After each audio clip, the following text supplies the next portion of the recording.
Baby Toby. Baby Toby. Good morning, Tonga. Good morning!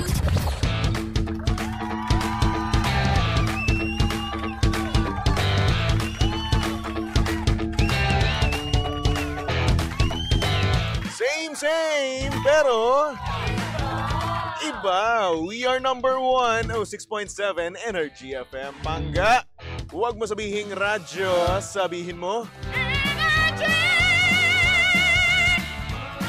good morning, Luzon, Visayas at Mindanao, Metro and Mega Manila. At syempre, good morning din sa napakaganda, napaka-sexy. Ulala. DJ Lindsay, good morning. Bakit nawalan ka na naman ng mic? Naka-on naman. Chairman, nawala. Alam mo kasi, kahapon kasi, meron na yung may pangyayari na dyan. So ngayon, hindi ko alam kung anong gagawin. So yan, try mo nga. Yan, try mo. Hello! Ayan! Oh, bakit? Ano ba dito yan? Ito ba yan? Ayan. Ayan, tama. Ayan, tama. Okay na. Okay? Di ba kasi ako in-inform? Good morning, Your Honor. Good morning, DJ Lindsay. Hi! Sa magandang morning, Baby Toby. Ayan, alam mo, ang dami nang nangyayari ngayon na hindi ko alam, no? Ako din. Kada umaga. Oo nga, ako din. Alam mo, bukod sa problema ko yung ballpen, no? Para sa ating lag, no? Kasi kada umaga nawawala eh. Talaga ba? Alam mo, sinulusyonan ko na yan. Ano nangyari? Naglagay ako dito ng ballpen, kahapon to. Naglagay ako dito ng ballpen at naglagay ako ng ballpen doon sa may tech booth. Ngayon, kinabukasan, kanina, wala na namang ballpen dito. Wala na naman. Ako na naman naghanap ng ballpen. Kinain na naman nila. Anak ka ng toko. Ano ba nangyayari sa ballpen dito? Pero Bakit nagkakawalaan? Pero hindi nawawala. Barya mismo hindi nawawala. Mm-mm. Pero ballpen nawawala. Oo, ganyan dito sa Energy FM. Sino ba kasi nag-uuwi ng ballpen dito? Hindi ko din alam. Ikaw. Hindi excuse me. Tingnan mo yung mga ballpen ko sa bag. Ayoko iwan ballpen ko dito eh. Di ba? Yung mga ballpen naman ako. Pero nagsawa na ako. Alam mo, pinagpapasalamat na lang natin na sa buhay natin ito, ang pinoproblema lang natin na yung mga nawawala. Oo. Well, minsan baka talagang gusto nilang umalis, kaya sila nawawala. Hoy, ballpen pinag-uusapan natin ha. Hindi yung mga jowa ng mga niloko dyan. Baka lang naman. Yun lang naman yung naisip ko. Baka naman yung mga ballpen, ayaw talaga nila magstay, kaya hindi talaga natin sila nakikita. Ayaw magstay, ayaw magpagamit, ayaw magpasulat. magpagamit. Ayaw nila magpagamit. Ayaw magpahawak, ganun. Ayaw nila. Wala. Baka desisyon na nilang umalis. Ang problema nyo sa buhay eh, no? Good morning ha sa lahat po ng mga may hugot ngayong umaga na ito. Kaagaga, ang dami-dami yung hugot. Oo. So sabi ni Abigail, alam mo ba ang storya ng ballpen, Baby Toby? Ano ba storya ng ballpen? Mamaya natin malalaman yan. Good morning sa mga mahilig sa ballpen tulad ko. Ano Pero, anong pinakamahal mong ballpen? sabihin ko ba brand? Huwag na. Yung presyo na lang. Parker. Noong unang panahon, O sinabi mo rin pinakamahal yung yun. brand, nagtanong ka pa. Ng toko naman Hindi to. kasi naisip ko, baka mamaya, baka naman. Charing. Hindi nga, yun. Pero, Magkano ba yung mga ganun? hindi ko rin alam kung niregalo lang sa akin yun eh. Malalaman mong mamahalin ng isang bagay kapag meron siyang sariling lalagyan, may sarili siyang higaan, tapos talagang kapag pagbukas mo shining, shimmering, splendid siya, tapos may marka ng sarili mong pangalan. Meron din akong ganyan. Yan din yung brand.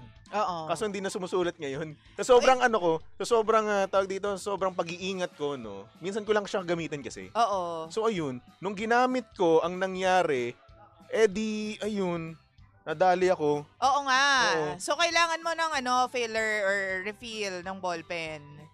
O, di Oo, ba? ganun Para yung nangyari masaya doon. yung buhay. Kasi minsan may mga ballpen talaga na ang gusto ko is makapal yung sulat, tapos talagang kitang-kita mo. Kasi siguro, Baby Toby, malabo nga talaga yung mata ko. O yun nga eh. Yung kitang-kita ko dapat yung ink niya. Tsaka dapat medyo may pagka-sign pen yung dati niya. Actually, mas magandang yan, isulat, no? Yung may pagka-sign pen. Oo. Parang ang ganda-ganda ng sulat mo. Oo. Pero in reality, ang pangit naman talaga. Di ba? Nagamit ko na kasi yan. Meron kasing binigay sa akin yung kapatid ko na ballpen, no? Hindi naman siya branded, no? Oo. Maganda siya ipang sulat at para na rin siyang sign pen. Oo. Kaso nga lang ang problema, sa sobrang ganda niya pang sulat, ang pangit pa rin ng aking sulat. May sarili akong font na pangit, ganun. Diba? Totoo naman. Sa akin din naman may ganyan kapag wala sa mood sumulat. O di kaya naman hindi maganda yung anong tawag dito, yung patungan. Patungan. Oo. Saan kahit hindi eh. Kahit maganda yung patungan, wala. Alam mo, itong sulat ko dito, para sa mga pangga natin nanonood sa ating Pinakamaganda mo na yan. TikTok live, no? Ay, sa TikTok live, Facebook live, no? Ito yung pinamaganda ko, nag-effort na ako nito. Pero ang pangit pa rin. So, ayun. Hello naman sa mga pangga natin dyan na sulat doktor, no? Diba? Habang yung anak mo tumatawa sa akin. O, diba? Ganyan talaga. Sabi daw kasi nila, pag tumatawa daw yan sa isang tao, no? Nakukitan daw siya. Di ba, ano? Umuo na lang talaga siya, no? Hindi kasi, alam mo, itong umagang to, ang dami talagang ganap. Di ba? Ano naman? Ang daming stress sa life. Ano nangyayari? Yung mga love life ng ibang tao na nandadamay ng ibang taong nakaka-perwisyo. May hugot pa yun. Oo. Hindi to hugot, totoo to. O, ano nangyayari? Ano nangyayari? Hindi na wag na natin ikwento dahil nakaka-bad trip lang. Alam mo yung toxic na relasyon? Yung tipong nagkakasakitan, yung parang buwan-buwan may pinag-aawayan sila. Ay, oo, alam ko yun. Oo. Pero, nakakabuisit, di ba? Pero yung yung point na, hindi naman to the point na nagpi-physikalan. Hindi naman gano'n, no? Nagpipisikalan. Ano pipisikalan? Nagsasakitan. Bakit? Ewan ko nga kung ba't ganyan eh. Saan ka ba? Ano ba pinanghuhugutan mo dyan? Naku, wag na nako, Toby. Hindi pwede. Okay, sige. Medyo mukhang busy ka ngayon sa ginagawa mo. Hindi, napabwisit ako. Sorry na, ha? Okay lang naman. Sige, okay, carry lang. Naintindihan ka naman namin. Mother ka. Okay? Oo, at simpleng tao. Ganyan naman gusto kaming ng simpleng buhay na tahimik na buhay. Okay, sige. Enough. Tama na. So ngayon, ano ba ang latest ngayon, DJ Lindsay? Ang latest ngayon, nabalitaan mo ba sa Russia, ha? Merong earthquake dyan na malala at malaking-malaki. Oo, at marami pong naapektuhan. Pero, yun nga ang naging warning sa atin kahapon, yung tsunami warning sa mga nandyan sa malapit sa tubig. Actually, merong tsunami doon sa Hawaii. Oo. Diba? Dahil yan doon? Yun yan. Siguro, no? Possible. Kasi ako, hindi ko nabasa eh. Basta nakita ko lang kanina yung headline. Pray for Hawaii. Kasi nga meron yung tsunami. At yung video na nandoon, no? Aerial shot, no? Kitang-kita mo yung pagkalat ng tubig eh. Tama, totoo. Ang laki, diba? Diba, ang laki. Oo. From dagat to lupa. Grabe, kitang-kita mo. At talagang nai-imagine ko yung sarili ko, no? What if andito ako? At what if yung pamilya ko, no, kasama ko sila and nagkaroon ng tsunami? Wag naman sana, no, katok-katok, no? Kasi doon kasi sa Cavite, no, ano yan eh, napapalibutan niya ng dagat eh. Oo. So medyo nakakatakot siya. Oo, totoo. Kaya ayun, ingat-ingat din po tayo, ha? Ay, sa lahat po ng mga pangga natin, ha, na talaga naman pong, alam mo yon, alam na nila na may ganyang warning eh. At saka kung alam mo na prone yung area ninyo sa mga ganyan disaster, mga nature's, tawag dito mga kalamidad, siguro dapat wag na lang natin ituloy yung dyan. Siguro. Pagtira dyan. Alam ko mahirap, madaling sabihin para sa ibang mga tao na hindi affected. Pero kasi kung, alam mo yon, every now and then malilikas kayo dahil nga yung area ninyo is prone sa mga ganyang kalamidad. Yes. Alis-alis na lang siguro. Actually, ang hirap talaga kasi, no? Lalo, eto nga lang baha pa lang ang hirap na kagad nun. Di ba, what more pa kaya kapag tsunami? Oo, totoo. So, mag-iingat po tayo, ha? Ma-make sure na lang natin siguro nandun tayo sa mataas na lugar, no? Para iwas sa baha, iwas sa mga bagay na kung saan mapapurwisyo tayo. Oo. Di ba? So, yun. True. Ay, nako. Good luck sa mga Pero alam mo, yan yung mga parang kung i-connect natin sa life, minsan may mga tsunami tayo. Alam mo yung hindi natin ine-expect pero dumadating na malaking aberya. Positive ba o negative?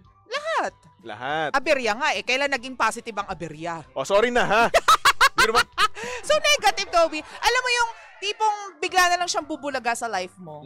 Nananahimik ka, tapos bigla magkakaroon ng tsunami sa life mo. Ano ba nakain mo ngayon? Ba't parang ang dami mong Hindi, sinasabi ko lang pinag-uusapan natin kasi tsunami. Okay. Sa life natin, minsan, may mga ganyan naman talagang ganap. Unexpected. Unexpected. Unexpected thing na kung saan hindi naman siya ganun kaliit, no?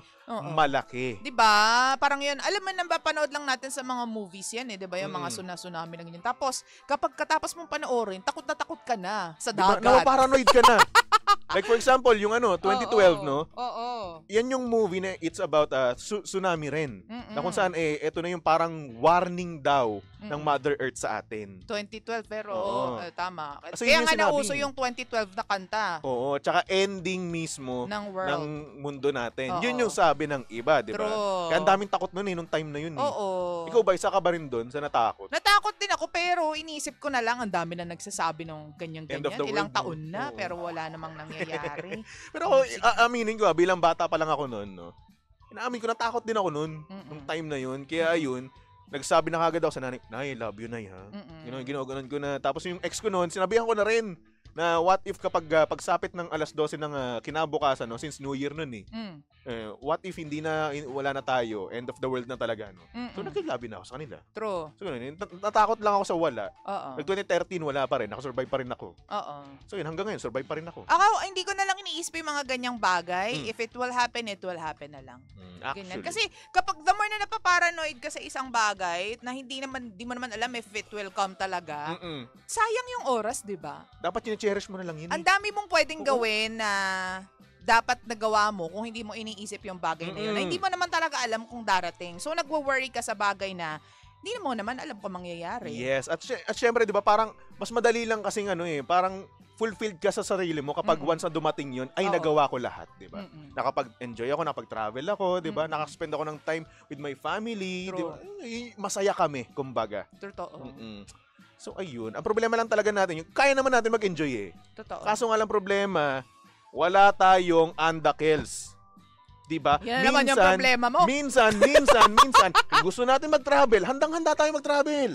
Pero since madami nga tayong bayarin, hindi natin yung nagagawa. Alam mo, Toby, kapag lagi mong pinoproblema yung pera, wala, talagang problemahin mo na siya forever and ever. Ito parang nung nakaraan lang, same tayo na pinoproblema natin yun. Hindi, kasi yun nga, na-realize ko ngayon. Ang dami ko rin bayarin, pero wala nandiyan na yan eh. Kailangan kong mag-survive. Kailangan natin mag-survive. So, wag na lang natin isipin yung problema sa pera.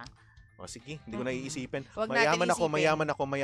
I'm rich. Pero wag mo ring pasinungalingan yung sarili mo. Ay, ganun ba yan? Sabi nga nila, dapat hindi ka masyadong maingay sa mga battles mo sa life. Okay. Kasi the more na maingay ka sa battles mo sa life, mas more na, alam mo yon, may tendency mas madagdagan. Ayan, isa na naman pong words of wisdom from DJ Lindsay. Hindi naman. Sobrang makata ka ngayon, ha? Hindi naman. Hindi bago ako. Dati kinukutsa mo ako. Palagi. Bukas na lang. Wala sa mo din. May schedule yung pagkukutsa. Ay, nako. Anyway, kamusta na nga pala ang mo?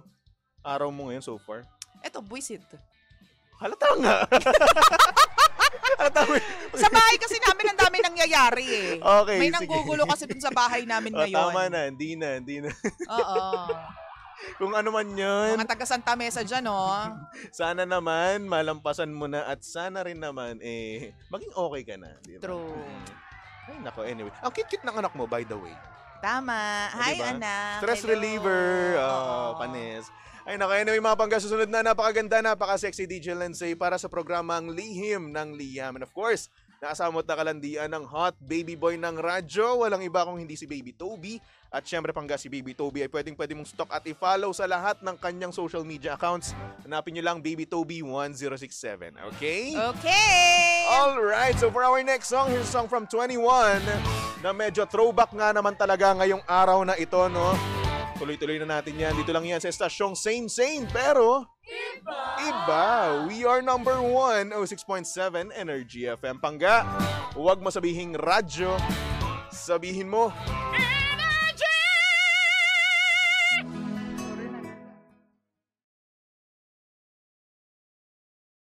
Hi, Pangga! Please do like, share, follow, and subscribe to our social media pages at Energy FM 1067 on Facebook, Twitter, Instagram, YouTube, and TikTok. Samahan mo na rin ako sa ating Facebook Live and TikTok Live sa programang Lihim ng Liham every 8 a.m. to 11 a.m. Pangga, ako po nag-iisang girlfriend mo sa radio. My name is Lindsay. Lindsay.